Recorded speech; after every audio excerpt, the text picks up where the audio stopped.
and thank you for joining us on African Free Press Television. I am Chika Anyanwu with the news updates. A suspected suicide bomber intending to blow up the Yankari Motor Park in Bauchi, the Bauchi state capital, has been arrested. A security source who confirmed the arrest reported that the man was about entering the park when the metal detector fixed to the entrance detected the explosive on him. The Department of State Service has sent 2 directors and 13 other senior officials on compulsory retirement.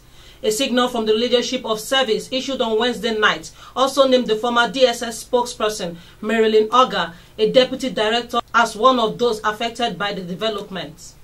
The federal government today in Abuja certified the visiting football players and officials from Sierra Leone and Côte d'Ivoire free of Ebola virus. A statement by the Director of Press and Public Relations in the Ministry of Health, Mrs. Ayo Adesugba, said the certification was at the entrance of the Nigerian Football Federation that is hosting a football match between the 2 countries in Port Harcourt on Sunday, September 6, 2015. This includes the presentation of evaluation reports of the Ebola risk status of all the visitors at the point of entry into the country, routine health screening at the point of entry, and the daily health monitoring of all the visitors throughout the duration of their stay in the country by the State Ministry of Health, that the footballers and their officials may wish to visit or playing while in the country.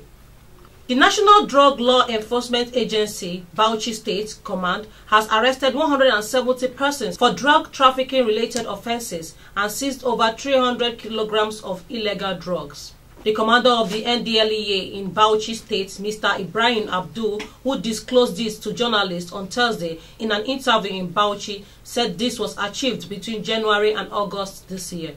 The People's Democratic Party, PDP, has announced its possession of evidence of the plot by the ruling All Progressive Congress, APC, to switch uncooperative tribunal judges and replace them with compliant ones to overturn PDP's electoral victory in Rivers, Akwa Ibom, Abia, Taraba and Delta states and hand them over to the APC. PDP National Publicity Secretary Chief Olisametu said authorities and machineries has been put in place to affect the result of judicial cause by changing them with judges already briefed to do the bidding of APC authorities. Scuffles have broken out west of the Hungarian capital, Budapest, after police tried to force migrants off a train in a refugee camp. Amid chaotic scene, police ordered journalists from the scene at Biscay, declaring it an operation zone. The train had left Budapest hours after police left migrants into the railway station following a 2-day standoff. Meanwhile, there have been sharp disagreements among European leaders over how to deal with the crisis. For more, you can visit www.africanfreepress.com, follow at African Free Press on Twitter, and like African Free Press on Facebook. My name is Chika Anyanwu.